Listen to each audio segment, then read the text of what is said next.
Assalamualaikum, salam sejahtera. Saya Nazri Kahar. Ini Dialog Awani.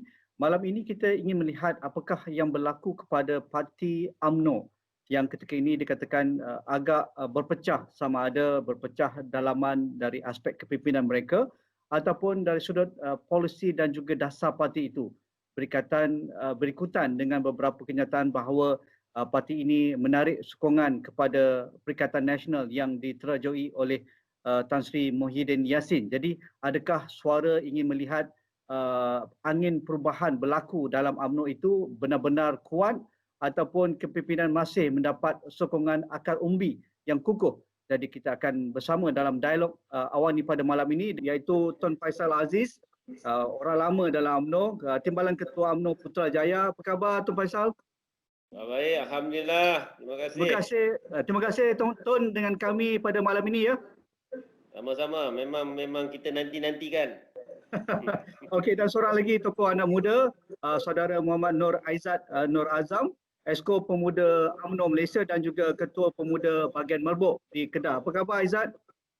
Alhamdulillah, khabar baik. Terima kasih Haji Nazri dan Awani. Terima kasih Aizat kerana bersama kami pada malam ini. Okey, saya mulakan dengan Tun Faisal. Tun, ramai beranggapan bahawa UMNO seolah-olah sudah lari daripada landasan selepas mereka dikalahkan pada Pilihan Raya Umum ke-14 yang lalu.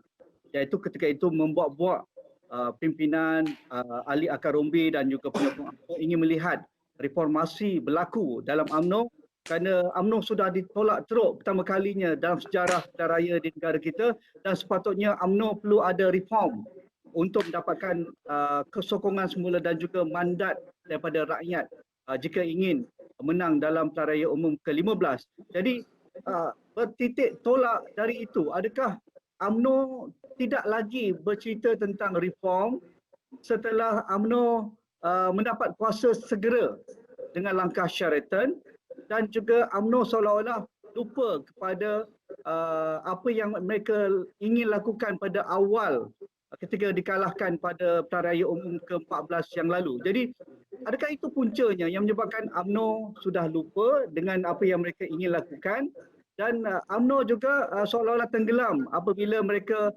mula berbaik dengan Muafakat Nasional, iaitu dengan PAS. Seolah-olah itu untuk mendapatkan kuasa semata-mata, bukan, dan akhirnya apa yang dikatakan reform ataupun transformasi itu tidak berlaku sehinggalah sekarang, dan itulah hasilnya apa yang kita lihat sekarang.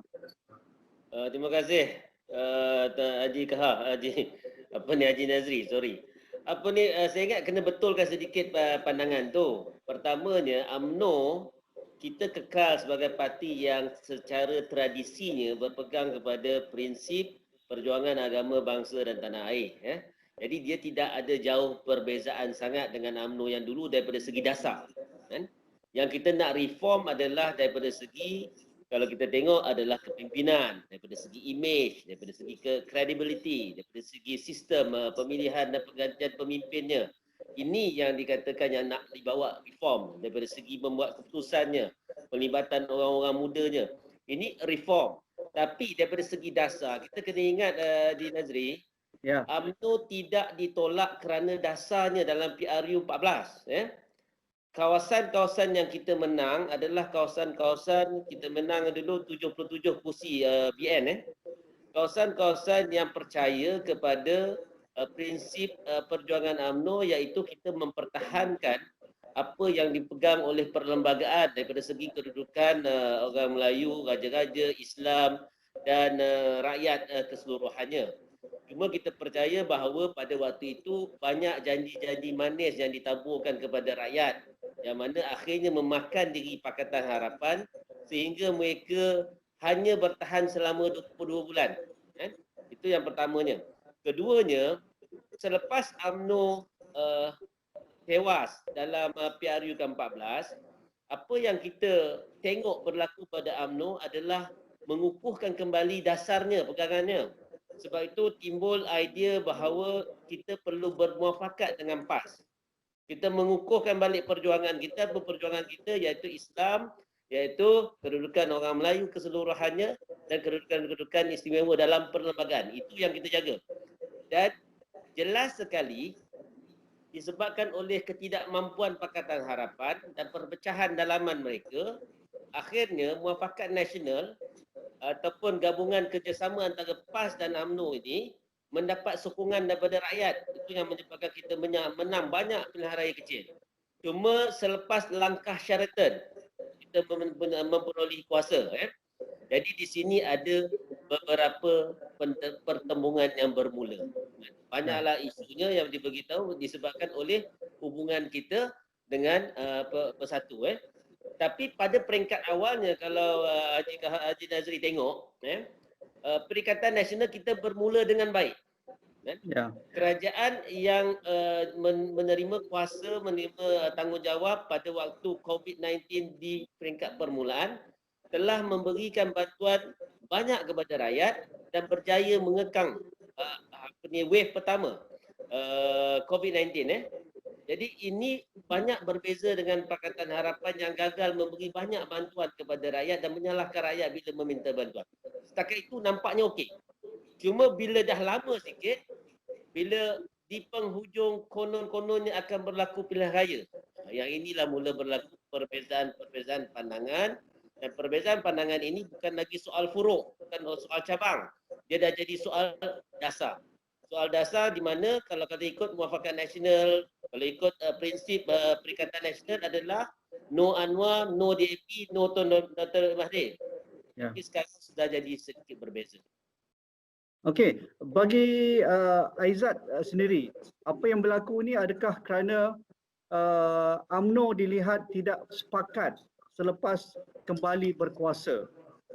Adakah itu juga menjadi satu masalah? Kerana kita sentiasa melihat UMNO sebuah parti dominan dalam Perikatan Barisan Nasional. UMNO dilihat parti besar, begitu banyak kerusi dan seumpamanya, sehinggalah dikalahkan pada GE ke-14. Jadi adakah UMNO sememangnya tidak boleh menjadi sebuah parti yang kredibel sebagai oposisi ataupun pembangkang, tetapi akhirnya ingin berkuasa, betul, akhirnya dapat kuasa semula dengan Perikatan Nasional PN, tetapi format PN ini tidak sesuai dengan UMNO kerana UMNO tidak lagi dominan walaupun jumlah kursi lebih banyak berbanding Bersatu dan juga rakan-rakan dalam Perikatan Nasional dan juga PAS, menyebabkan format itu menjadi pincang bagi UMNO. Dan itulah yang menjadi apa yang dikatakan oleh Tun Faisal tadi, pada awalnya nampak cantik Perikatan Nasional semata-mata untuk menumbangkan Pakatan Harapan, betul, dah dapat dengan langkah Sheraton,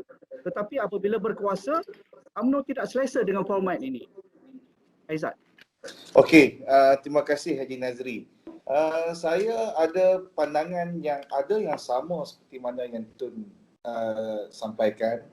Tapi bagi saya langkah Sheraton ataupun kejadian untuk menumbangkan Pakatan Harapan UMNO pada mulanya.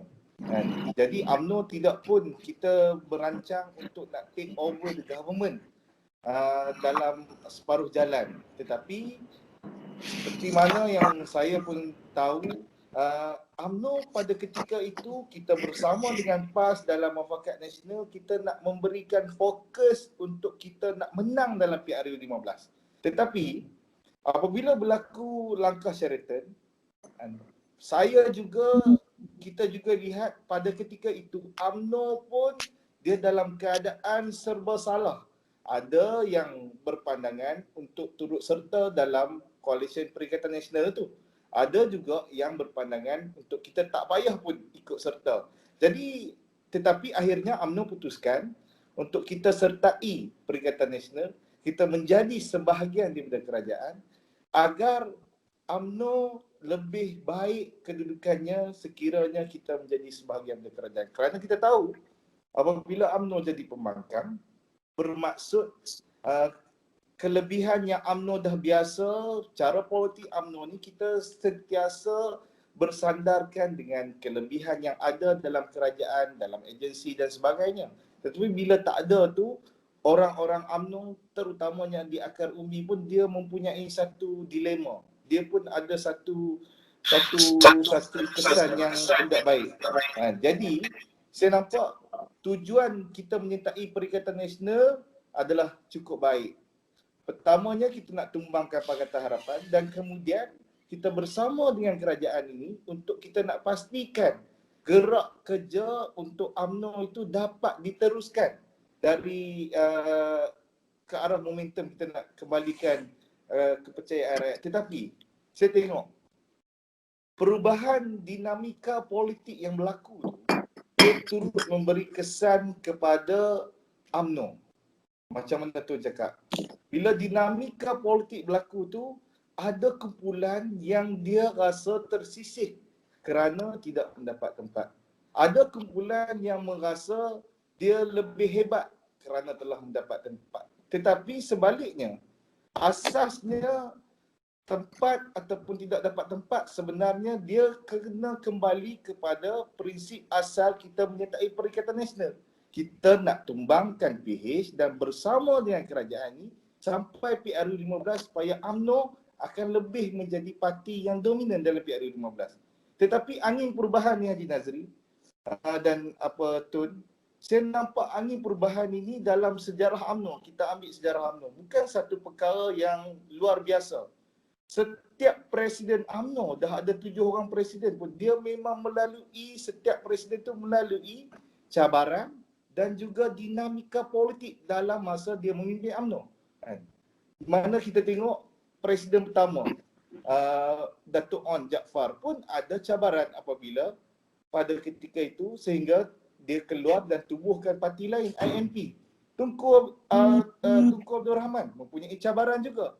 Beliau meletakkan jawatan bagi kepada Tun Abdul Razak. Tun Abdul Razak pun ada cabaran dia. Bagaimana ketika itu parti Kapalaya atau Perikatan dia nak transform, nak tubuhkan Barisan Nasional. Itu juga adalah satu cabaran.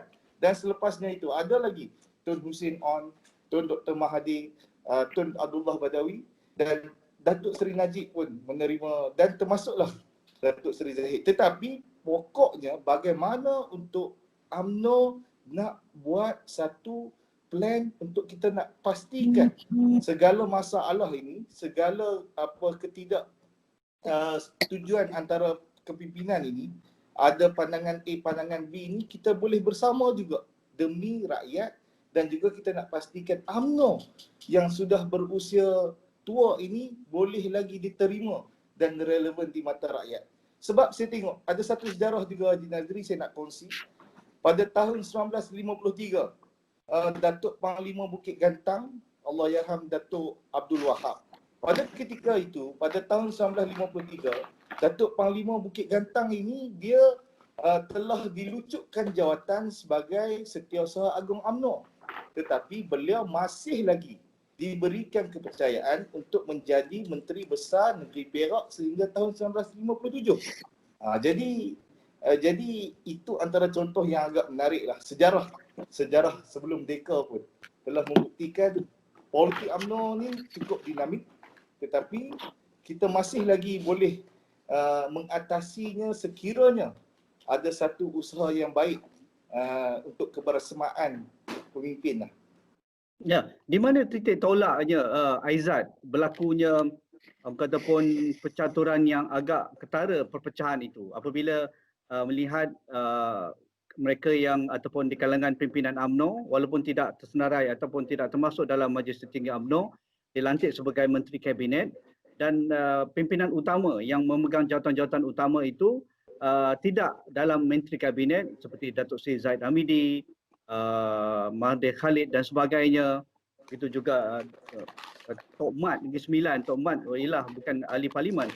Menyebabkan ini sebenarnya berlaku perbalahan bahawa yang dipilih itu tidak satu kepala ataupun sealiran dengan pemikiran Presiden Datuk Seri Zahid Hamidi dan majoritinya berada dengan Datuk Seri Zahid Hamidi iaitu yang tidak ada jawatan kabinet. Jadi adakah itu sebenarnya yang menyebabkan ada rasa tidak puas hati di kalangan pimpinan UMNO walaupun kita tahu akar umbi itu tidak sebegitu, tidak ada perpecahan, akar umbi masih intact. Jadi apakah Aizat mengatakan bahawa perpecahan ini sebenarnya di kalangan pimpinan sahaja di dalam UMNO? Okey, saya boleh katakan bahawa perpecahan itu memang ada di kalangan pimpinan. Akar umbi kita tidak berpecah, tetapi Haji Nazri, kita tengok balik bagaimana kita tengok walaupun ada kepimpinan utama UMNO, iaitu kita ada daripada kepimpinan top 5 kita, Presiden Timbalan naik Presiden, hanya satu orang yang dilantik naik Presiden, Datuk Seri Ismail Sabri sebagai Menteri Kanan. Dan ada lagi 4 orang lagi tidak dilantik, tetapi pada ketika itu pada bulan Mac sehingga bulan Jun saya boleh katakan tidak ada pun sebarang perkara yang polemik yang terlalu teruk pada ketika itu. Saya nampak benda yang berlaku ini dia apabila ada satu macam usaha untuk kita nak mula pecah belahkan polemik di kalangan kepimpinan ni. Maknanya dia dah ada satu usaha untuk ada satu kumpulan yang ingin mendesak agar pilihan raya umum nak diadakan dengan segera. Ada satu kumpulan lagi, dia bukannya tak nak pilihan raya, dia pun nak pilihan raya dilakukan. Tetapi dia memerlukan masa sebab keadaan negara dan sebagainya. Itu yang menyebabkan saya tengok antara satu sebab utama UMNO mula berpecah. Kerana ada perbezaan pandangan mengenai bila nak buat pilihan raya. Tapi sebenarnya saya juga sebagai pengamal undang-undang, kita tahu kuasa nak buat pilihan raya itu bukan ada pada UMNO, ada pada Perdana Menteri yang akan menasihati Yang di-Pertuan Agong untuk membubarkan parlimen bagi memberi laluan kepada pilihan raya. Jadi saya nampak strategi yang paling tepat adalah UMNO kita gunakan masa ini untuk kita nak rejuvenate, kita nak reconcile balik. Kita patut reconcile balik, mungkin ada yang tak puas hati, kita panggil mereka bersama. Kita bincang dan kita tengok, okey, kalau you dah tak bersama dengan kerajaan Perikatan Nasional pun tak apa. Tetapi apa yang you boleh sumbangkan supaya UMNO akan boleh drive dengan baik, memandu dengan baik ke arah PRU15. Itu saya nampak starting point dia mengenai pilihan raya, bukannya soal jawatan lah. Soal jawatan tu saya rasa pemimpin-pemimpin besar pun dia berlapang dada. Ada yang tak dapat tempat sebagai Menteri Kabinet, ada dilantik sebagai Chairman JLC. Jadi ada juga tempat dan sumbangan yang dia boleh berikan kepada negara dan juga rakyat dan juga UMNO. Tun Faisal bersetuju dengan pandangan Aizat bahawa sebenarnya itu bukan masalah? Pada saya sebenarnya bukan semua yang yang tidak dapat jawatan dalam kerajaan ramai 20 orang dalam kabinet sebenarnya dan kita ada 55 ahli parlimen kan, dan ramai juga yang dalam JLC. Maksudnya daripada segi jawatan ramai yang ada tempat kan? Cuma yang tak dapat tempat ni adalah segelitir tertentu sahaja. Tak ramai sebenarnya.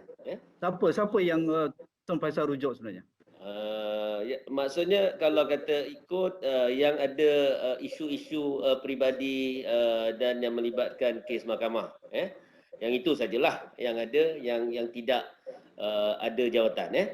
Tapi selebihnya sebenarnya semua ada tempat dalam kerajaan. Maksudnya kalau daripada segi untuk membantu rakyat, untuk membantu pentadbiran negara, untuk membantu pengukuhan parti, maksudnya semua ada tempat. Cuma kalau kita tengok di peringkat awal, dia berbalik kepada bila kita nak menubuhkan Perikatan Nasional, apa sebenarnya persetujuan yang berlaku di kalangan MP-MP UMNO dan Barisan Nasional. Siapa yang pergi runding? Hasil rundingan itu sebenarnya membentuk Perikatan Nasional. Jadi kalau kata kita silap runding, maka yang berunding itulah perlu dipertanggungjawabkan kalau kata ada apa-apa berlaku. Itu yang pertama. Yang kedua, yang saya lihat yang menjadi titik tolak pada perpecahan ini adalah kita ni nak pergi ke pilihan raya. Bila nak pergi pilihan raya, mestilah kita nak menang. Soalnya sekarang ada satu kelompok yang berpandangan bahawa kita hanya boleh menang kalau kita menyatukan tiga-tiga parti. Satu, UMNO dan juga PAS. Yang lain-lain boleh ikut sekali lah, PPS dan sebagainya. Tapi ada satu lagi kelompok yang berpandangan bahawa kita tak perlu kerjasama dengan Bersatu. Sebab mungkin UMNO boleh pergi solo sebab kita menang kursi yang banyak. Yang ini bermula polemik.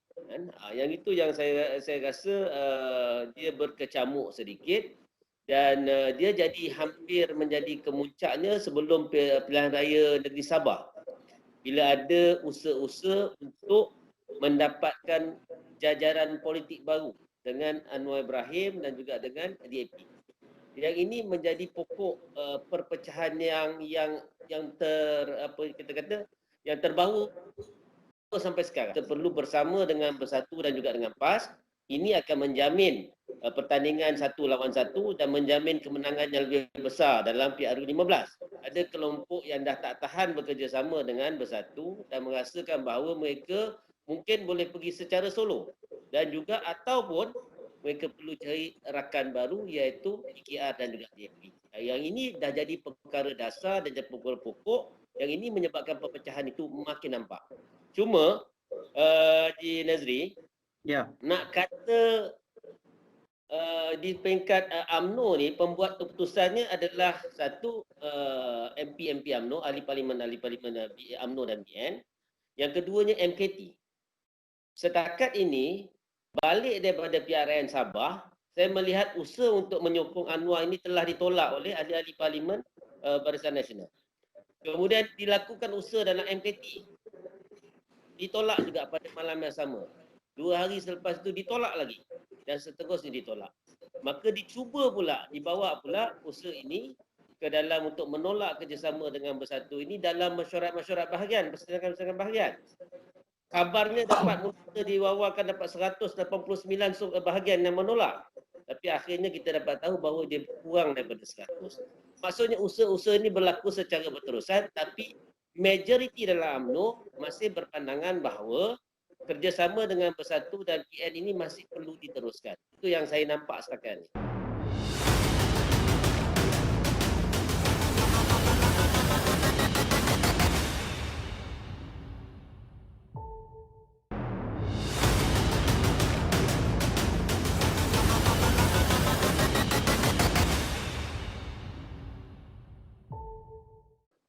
Adakah Tuan Faisal melihat bahawa kerjasama dengan Bersatu inilah yang menjadi titik perbezaan dalam keputusan pimpinan UMNO? Bahawa Bersatu dianggap tidak menghormati UMNO sebagai parti dominan dalam Perikatan Nasional, walaupun UMNO tidak terlibat dengan Perikatan Nasional, cuma bersetuju dengan apa yang dibawa oleh Perikatan Nasional.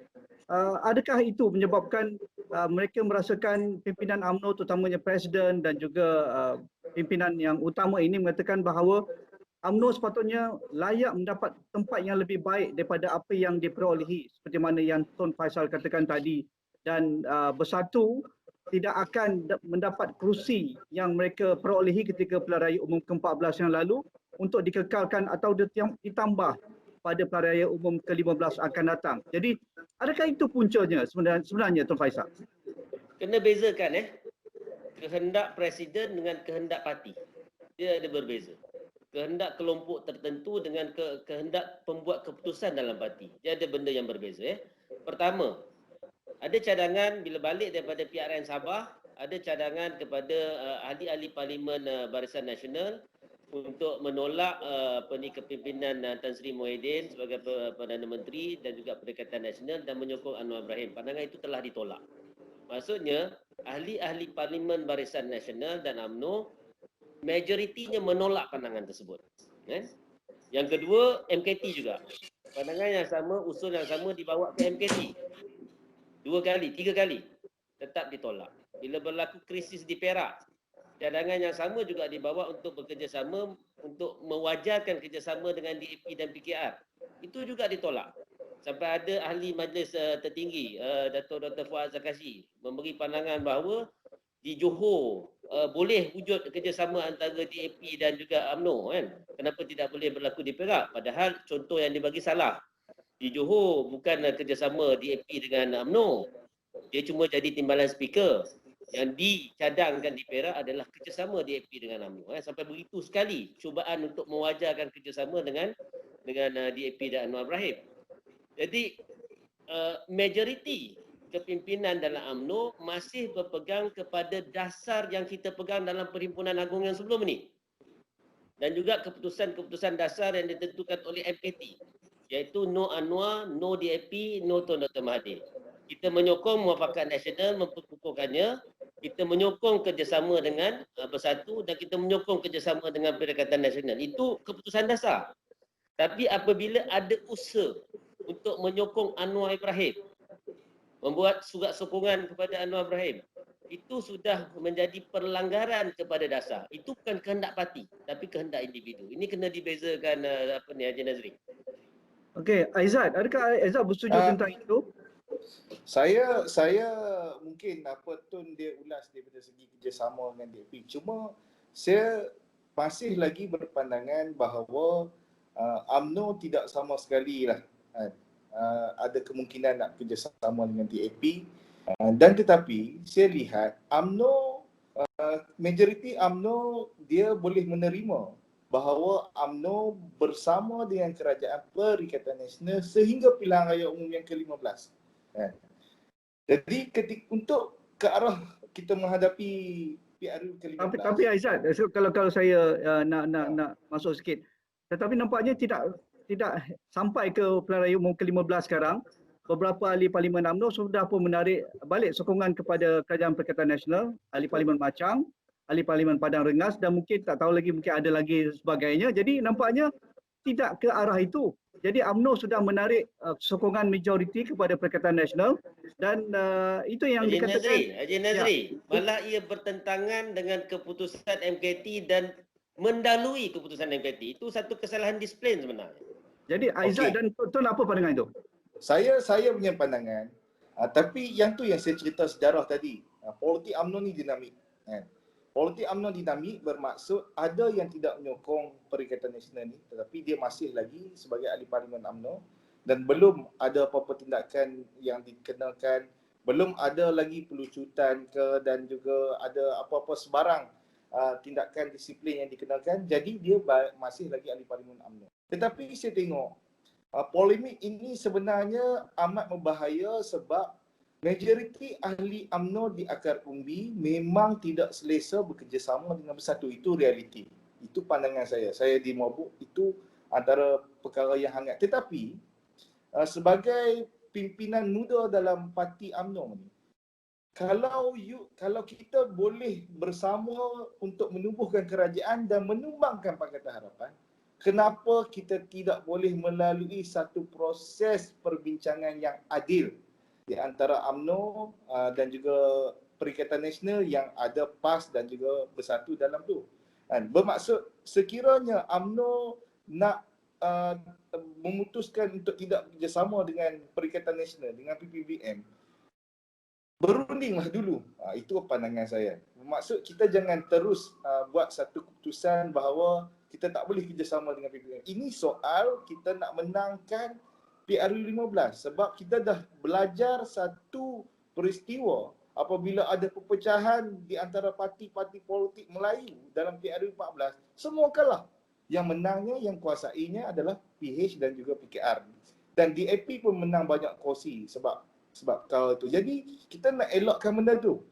Jadi ahli UMNO dah mula menjadi seorang yang besar jiwa. Kita dah boleh menerima musuh tradisi PAS hampir 2 tahun yang lalu. Kita dah boleh menerima PAS yang menjadi musuh kita. Tetapi dengan Bersatu pun proses itu patut kita boleh berlaku. Kita bincang dulu bagaimana agihan kursi sebagai contohnya. Sekiranya pengagihan itu gagal, jadi saya nampak pada ketika itu kalau UMNO nak putuskan hubungan dengan Bersatu pun, dia boleh diterima oleh majoriti ahli UMNO dan juga boleh diterima oleh rakyat kerana ada perbezaan daripada sudut pengagihan kursi yang tidak boleh lagi diselesaikan. Itu mungkin salah satu sebab yang boleh kita bagi rakyat terimalah apa UMNO punya sebab untuk kita nak keluar daripada Kerajaan Perikatan Nasional. Tetapi apa yang diputuskan oleh ahli Parlimen Padang Rengas, ahli Parlimen Machang, dia nampak seakan-akan UMNO membuat gerakan agar pilihan raya umum diadakan dengan segera. Ada usaha nak meruntuhkan Kerajaan Perikatan Nasional yang kita bersama-sama sebelum ini. Jadi itu yang saya nampak, pandangan saya tak berapa betul. Sebab dia sepatutnya biarlah pembangkang buat kerja nak meruntuhkan kerajaan. Jangan pula ada usaha dari dalam untuk kita nak meruntuhkan kerajaan, walaupun ada banyak yang kata ini sebahagian dari strategi, tetapi bagi saya ini yang menyebabkan rakyat mula marah balik kepada UMNO, sedangkan kita dah ada momentum yang sangat-sangat baik sebelum ini. Jadi ini adalah perkara yang patut UMNO elakkan. Jadi kita nak bersihkan balik pandangan dan minda rakyat terhadap UMNO yang gila kuasa. Bukannya satu perkara yang mudah. Kita dah hadapi PRU 13, PRU 14 dalam mana UMNO dicemuh oleh sebahagian orang muda, ditolak oleh orang muda. Jadi kita dah dapat keyakinan apabila kita mula menunjukkan balik bahawa ada usaha UMNO gila kuasa tanpa kira keadaan COVID dan sebagainya, tanpa kira kesusahan, memang itu antara benda yang rakyat marah dan orang muda pun dah bercakap UMNO tak berubah lah. Itu yang kebimbangan lah. Sebab itu saya ingat naratif yang baik. Kalau tak mau kerjasama dengan PPBM, berilah sebab yang boleh diterima akal fikiran dengan baik. Iaitu sebab saya pun belum dengar proses perundingan pengagihan kerusi itu belum lagi berlaku. Mungkin Tun lagi tahu, mungkin belum berlaku, tetapi kenapa kita nak putuskan bahawa kita boleh hentikan hubungan dengan PPBM pada ketika ini? Kita rundinglah dulu kerusi. Sebab kita kena sedar bahawa apabila PRU 14 berlaku, UMNO tidak boleh lagi menjadi parti besar dominan seperti dulu yang bertanding 120 kursi. Kita dah kena menerima bahawa untuk kita nak terus memacu kuasa negara, nak memerintah kuasa negara ini, kita kena ada kerjasama dengan parti politik lain. Itulah. Adakah Aizat merujuk bahawa apa yang berlaku ini kegagalan sebenarnya yang ditunjukkan, dipamerkan oleh kepimpinan Datuk Seri Zahid Hamidi dalam membuat keputusan besar dalam Perikatan Nasional, dan di mana hala tuju nak dibawa UMNO ni? Sebab itu saya nampak ini adalah sedikit kelemahan di kalangan kepimpinan. Tetapi saya mungkin tidak tahu banyak Haji Nazir, tetapi daripada segi penelitian dan pemerhatian, polemik ini tidaknya terletak di bahu Presiden sahaja. Maknanya pencaturan ini bukan sahaja Presiden UMNO sahaja yang buat, tetapi saya nampak bila keadaan ini kita biarkan berterusan, maknanya Presiden dia berhak untuk menentukan hala tuju parti UMNO. Tetapi UMNO ini sebuah parti yang demokrasi. Bermaksud kita kena ambil segala proses untuk kita nak membuatkan sesuatu dasar itu. Jadi itulah antara perkara yang sepatutnya berlaku. Jadi saya pun lihat perkara sebegini bukannya salah sepenuhnya kepada Presiden semata-mata, tetapi ada orang lain yang mungkin Presiden tak punyai kawalan. Presiden tak boleh nak kawal. Ada sekumpulan lain, ada beberapa individu lain yang Presiden tak boleh kawal untuk dia teruskan polemik agenda tersendiri mereka lah. Tun, nampaknya Aizat berdiplomasi kat situ, Tun. Tun sendiri pandangan Tun, adakah semuanya ini berkisar kepada kegagalan kepimpinan membuat keputusan yang penting pada saat yang penting, pada waktu yang penting untuk dilihat bagaimana UMNO berani membuat keputusan. Dan itu sepanjang 3-4 bulan kebelakangan ini, di kalangan ahli UMNO, pemerhati politik dan juga rakyat Malaysia melihat bahawa UMNO sentiasa ataupun anti-climax apabila diminta membuat keputusan besar, terutamanya dalam hal adakah masih menyokong kepimpinan Tan Sri Muhyiddin Yassin, ada dikata satu ketika dahulu perlu tarik dalam waktu-waktu sekian supaya diadakan pilihan raya umum ke-15, dan yang terakhir bahawa dikatakan banyak bahagian yang tidak menyokong dengan kerjasama dengan Bersatu, dan bila meeting MKT dan juga Biro Politik ditentukan dengan Pimpinan Agung UMNO barulah disahkan dan sebagainya. Adakah Tun merasakan bahawa Datuk Seri Zahid Hamidi tidak dapat melakukan kepimpinan yang sepatutnya diberikan kepada UMNO pada ketika ini? Saya suka dengan hal ni, saya suka nak ambil pandangan ketua-ketua pemuda yang telah memberi pandangan terhadap kepimpinan UMNO. Pertamanya saudara Helmi daripada Pontian sendiri, kawasan Tok Mat Maslan. Dia berpandangan bahawa Presiden mungkin perlu berehat sementara. Saya rasa kalau saya baca pandangan pemuda-pemuda ni, pada pandangan beliau ada dua perkara. Satu, dia melihat daripada segi kita nak pergi ke pilihan raya. Nak pergi ke pilihan raya kita kena menang. Dan untuk menang, imej kepimpinan parti dan kepimpinan parti kena kuat. Secara tak langsung dia memberitahu bahawa dalam keadaan sekarang kepimpinan parti adalah dalam keadaan yang paling lemah. Maksudnya itu sebab berdasarkan itu dibuat oleh Ketua Pemuda Pontian. Yang kedua, saudara Bastian yang menyebut tentang soal imej. Imej kata dia, saudara Bastian Ketua Pemuda Segamat. Pemimpin-pemimpin yang berhadapan dengan isu peribadi, kes mahkamah dan sebagainya. Yang ini mungkin memerlukan memberi laluan supaya kita boleh membawa parti ini menang dengan lebih baik lagi dalam PRU yang akan datang. Yang ketiga, saya tengok ada beberapa isu credibility juga. Misalnya, keputusan parti telah dibuat adalah untuk no Anwar, no DAP, tapi bila timbul isu surat dan isu cipta jajaran politik baru yang melibatkan kerjasama dengan DAP dan juga Anwar Ibrahim. Di sini orang melihat kepada kredibiliti Presiden semula. Lebih-lebih lagi apabila ada usaha berulang kali untuk membawa kerjasama bersama dengan Anwar telah ditolak oleh majoriti dalam MP Barisan Nasional, Ahli Parlimen Barisan Nasional, telah ditolak berkali-kali oleh MKT dan persidangan bahagian pun tak boleh dapat lebih daripada 100 bahagian yang membawa usul menolak kerjasama dengan Bersatu. Maksudnya Presiden ada isu credibility. Apa yang dia nak bawa tak boleh sampai, tak diterima oleh majoriti dalam UMNO. Dan saya melihat ini adalah perkara yang perlu segera mendapat penyelesaian. Ada orang mencadangkan agar pemilihan UMNO dilakukan segera, agar kita boleh mendapat pimpinan yang baru. Bagi pemuda pun ada juga cadangan yang valid. Satu tadi cadangan buat pemilihan segera. Jadi kita dapat kepimpinan baru dan kita bersedia untuk berhadapan dengan pilihan raya yang akan datang. Satu lagi pandangan bahawa kalau tak ada pemilihan baru pun Presiden kena berundur ataupun Presiden kena berehat sementara. Dan tempatnya mungkin dalam MKT sendiri boleh tengok, mungkin timbalan sendiri boleh ke depan. Datuk Seri Muhammad Hassan, Mak Hassan boleh ke depan untuk mengemudi semula UMNO. Mungkin itu salah satu kaedah untuk kita membetulkan semula keadaan dalam UMNO yang nampak gayanya makin hari makin nampak tidak tersusun dan kucak-kacir sedikit.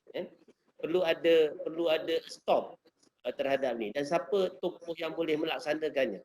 Kena ada tokoh yang boleh membantu parti di tempat ini.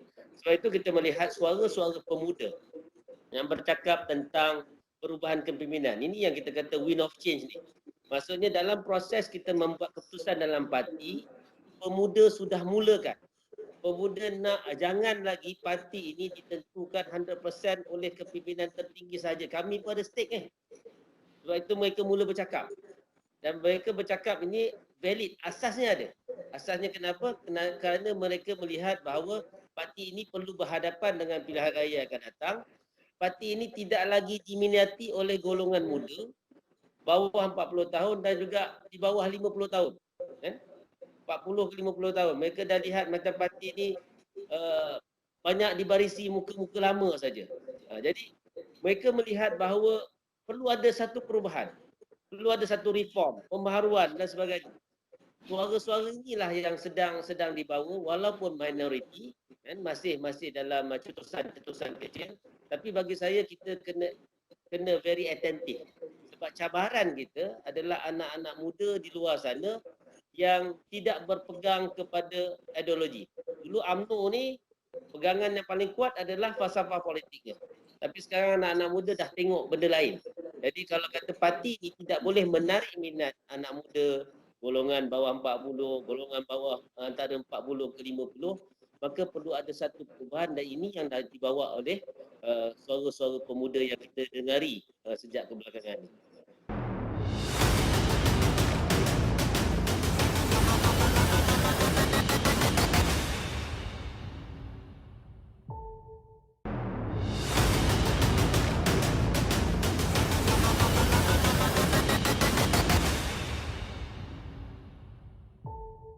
Adakah Tuan Faisal juga merasakan dengan sore ini juga mereka yang berada di tampuk kepimpinan walaupun tidak dalam kepimpinan utama, tidak dalam majlis tertinggi, Tan Sri Anwar Musa, Datuk Sri Syamuddin On, Datuk Sri Ismail Sabri dan angkatan sebegini juga wajar mempertimbangkan bahawa mereka juga perlu mengundurkan diri menjelang Perayaan Umum ke-15 untuk memberi ruang kepada lebih ramai anak muda seperti Aizat dan juga pemuda-pemuda yang dikatakan tadi.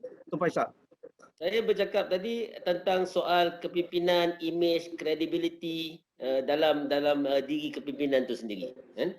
Bagi saya kalau kata pemimpin itu tidak ada isu ini dan kita lebih mudah ke depan. Itu perkara yang berbeza. Itu satu perkara yang pertama.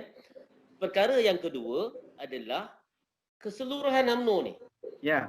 Kalau Haji Nazri tengok, UMNO ini sudah jadi tidak menarik pada pandangan orang muda. Betul. Kerana diparisi muka-muka lama, begitu lama, betul tak? Terlampau lama. Aizat pun akan cakap benda yang sama, cuma dia tak berani cakap je. Nak cakap, baru nak cakap. Saya lambat panas ni. Buat nikah, nak pilihan raya apa semua. Jadi saya boleh cakap. Orang-orang muda macam Aizat mungkin nak bertanding, dia takut sikit. Ketua bahagian pun tak boleh nak lepas. Itulah. Sebab tu saya cakap sekarang ni, saya membagi gambaran secara prinsip. Jangan kita pergi individu. Sebab itu lebih senang berpegang pada prinsip. Prinsipnya adalah kalau kepimpinan parti itu adalah kepimpinan yang boleh terima, imejnya baik, kredibilitinya ada, kemahirannya ada, okey, selesai. Yang kedua, ini kita bercakap tentang sistem penggantian dan pemilihan dalam UMNO. Dan kalau kata kita tengok, dia tidak jadi menarik sebab muka-muka lama berada begitu lama dalam kepimpinan di peringkat bahagian, negeri dan juga pusat. Betul? Ini saya rasa Aizat pun setuju. Ini suara orang muda. Saya cuma sampaikan. Sebab itu kalau kita tengok dalam kepimpinan pemuda sendiri, Haji Nazri, ya. Kita ada had umur 40 tahun. Bila ada umur 40 tahun dalam kepimpinan muda bahagian, nak tak nak mereka terpaksa cari pengganti. Begitu juga puteri. Ya. Maka muka nak jadi ketua pemuda bahagian akan muka yang baru. Pelapis, pengganti, yang dilatih dan sebagainya. Tapi ini tidak berlaku di peringkat naib ketua bahagian, tidak berlaku di peringkat timbalan ketua bahagian, tidak berlaku di peringkat ketua bahagian, tidak berlaku di peringkat presiden dan juga ahli MKT. Apa masalahnya? Masalahnya bila tidak ada had, dia akan berpanjangan. Yang ini masalah dalam UMNO sekarang yang menyebabkan orang muda tidak boleh ke depan. Saya misalnya TKB, timbalan ketua UMNO bahagian Putrajaya. Katalah kalau saya boleh duduk sampai 5-6 term di jawatan ini, saya akan kekal. Saya tak nak graduate pun. Sepatutnya, sebagai timbalan ketua bahagian, paling lama duduklah 3 term. Dah dekat 10 tahun dah tu. Cukuplah kan? Ya. Kalau 10 tahun tak boleh graduate lagi nak jadi ketua bahagian, maksudnya lebih baik serahkan groom orang muda baru. Sebab itu dalam UMNO ini, tengok, perlu ada eksperimen macam mana kita nak meremajakan parti. Termasuk kadang-kadang keputusan-keputusan yang saya sendiri kadang-kadang tak boleh faham. Contoh Haji Nazri, senator ini adalah tempat anak-anak muda di-groom. Tapi saya tidak boleh faham apabila kepimpinan UMNO membuat keputusan menambil orang yang berumur 70 tahun ke atas, diletakkan di kursi senator. Letaklah tempat lain, tak apa. Letaklah pengurusi sana, board sini, tak apa. Tapi bukan kursi senator. Sebab itu grooming proses ni. Kita nak membina pemimpin lapisan baru. Tapi bila tidak ada had, bila tak ada kaedah, bila tak ada guideline, akhirnya UMNO ni jadi tidak menarik pandangan mata orang-orang tersebut. Jadi Aizat, adakah? Teruskan. Saya nak tambah sikit. Macam, okey. Dia bersetuju tu. Memang apa yang Tun cakap tu betul. Tetapi saya juga nak ceritakan, saya nak berkongsi dengan apa penonton malam ni bahawa sebenarnya UMNO punya angin perubahan tu dah berlaku. Sebab proses peremajaan tu dah berlaku. Tun pun tahu, saya antara orang yang diberi peluang lah. Maknanya umur 26 tahun dah jadi Ketua Pemuda UMNO Bahagian dan kemudian jadi Exco. Usia yang muda, walaupun saya ni daripada golongan proletarian lah, golongan marhain, bukannya anak bangsawan. Tapi maksudnya UMNO dah mula boleh memberi satu penghargaan kepada yang ada minat, yang ada bakat. Jadi UMNO dah ada proses peremajaan. Tetapi untuk kesinambungan untuk nak lakukan perubahan ni memang saya setuju sangat. Yang mana angin perubahan yang menggantikan yang tua kepada yang muda tu kena berlaku. Tapi UMNO macam seolah-olah Aizat terlepas peluang itu untuk meremajakan UMNO selepas pilihan raya umum ke-14 hinggalah hari ini, seolah-olah itu tidak dijadikan agenda utama. Mengapa Aizat? Mengapa? Menuju ke pilihan 15 baru kita nak cakap. Maksud itu yang lama saya pun tak tahu, sebab setahu saya daripada umur saya 18 tahun saya menyertai UMNO. Memang selama 8 tahun sebelum saya jadi Ketua Pemuda tu memang tiap-tiap tahun UMNO sebut pasal peremajaan. Tetapi proses itu mungkin lambat nak berlaku. Tetapi sekarang dah berlaku, Haji Nazri. Cuma yang kita nakkan momentum perubahan daripada yang tua, yang dah lama, yang dah 30 tahun memegang jawatan, yang jadi wakil rakyat 30 tahun. Ini masanya untuk dia beri peluang kepada muka baru. Beri peluang kepada muka baru bermaksud bukan sahaja kepada yang muda. Tetapi contohnya macam Tun Faisal lah, yang sudah 20 tahun untuk dalam politik, mungkin ini masanya diberikan peluang kepada muka baru. Yang pengalaman tetapi yang belum pernah menjawat sebarang jawatan, sebab orang nak lihat berani ke tidak UMNO ni buat perubahan. Sebab UMNO duk cakap soal nak berubah tetapi PR15 lah yang akan menjadi satu rujukan bahawa UMNO berani atau tidak mengorbankan kepimpinan lama, iaitu pemimpin yang dah lama jadi wakil rakyat, yang dah berjawatan sedemikian lama, kepada orang muka baru dan kepada orang muda. Kena ada juga apa yang pengalaman tetapi yang muka baru lah maksud saya. Tetapi ini yang orang nak tengok UMNO berani atau tidak. Sebab itu saya tengok hari ini macam yang Tun kongsikan tadi, pemuda pun dah berani bersuara. Bermaksud kita pun dah boleh menyuarakan pandangan kita. Tetapi pokoknya hari ini UMNO dan juga Barisan Nasional masih lagi menjadi penyokong kepada Kerajaan Perikatan Nasional. Itu pokoknya. Tak kira lah ahli parlimen, 2 orang ahli parlimen dah tarik diri, tetapi UMNO sebagai sebuah parti, kita masih lagi mendukung Tan Sri Muhyiddin Yassin sebagai Perdana Menteri. Itu hakikat. Dan juga untuk menjelang ke pilihan raya, sekiranya tidak berlaku pemilihan parti sebelum PR15 pun tak apa. Tetapi desakan untuk perubahan yang lama kepada yang muka baru ni harus berlaku. Sebab jika UMNO sekali lagi gagal untuk kita nak tampilkan perubahan, kita nak buktikan bahawa betul-betul UMNO dah berubah, saya percaya bukan mudahlah untuk UMNO nak dapat balik mandat rakyat. Dan juga saya lihat, hari ini dunia semuanya digital. Dunia semua digital, kita pun hari ini kita berdiskusi melalui aplikasi teknologi digital. Kita tidak lagi berada fizikal. Jadi UMNO kena seiring berubah dengan inilah, dengan digital ni. Bermaksud yang lama, dia sukar untuk nak menerima perubahan digital yang berlaku ni. Sebab itu, UMNO pun kena jadi seperti satu syarikat teknologi yang berubah. Daripada dulu kita fokus kepada penyediaan hardware kepada software. Aizat, kalau syarikat startup, syarikat teknologi, saya rasa tak susah seperti mana kita bincangkan ini. Institusi kepresidenan UMNO dipilih oleh ahli UMNO, ketua-ketua bahagian.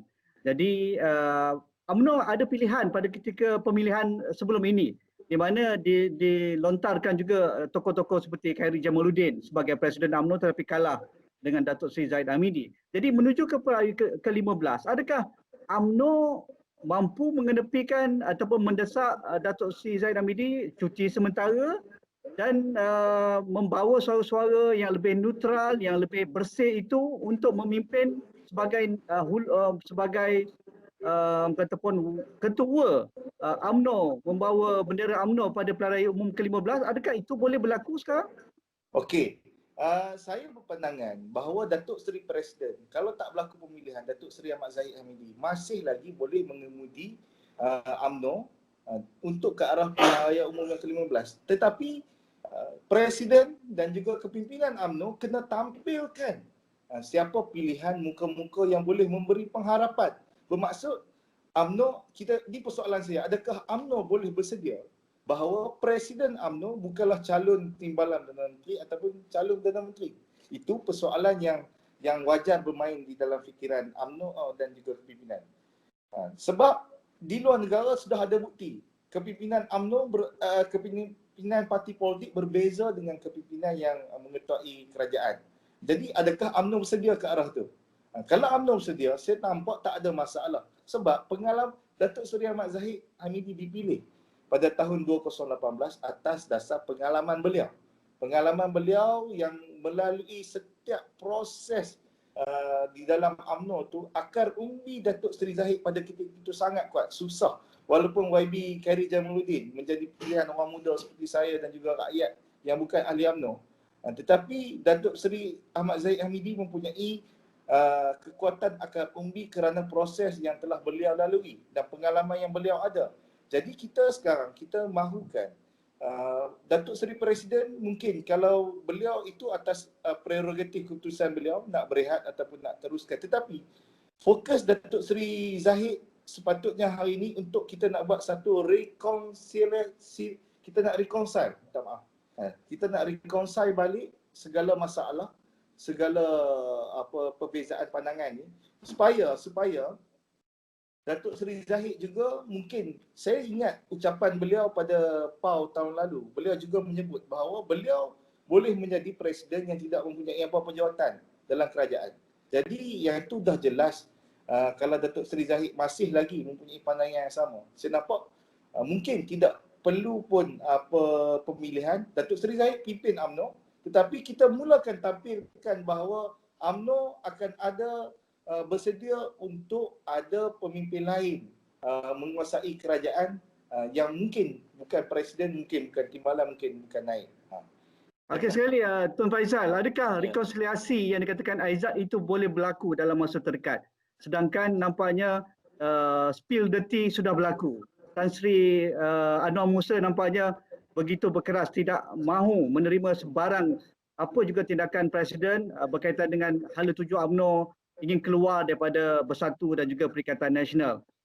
Yang terkini apabila sebahagian kecil juga ahli parlimen tidak menyokong arahan Susah Agung untuk membawa usul proklamasi darurat itu ditarik balik oleh Yang di-Pertuan Agong. Jadi nampaknya makin bercelaru UMNO ni.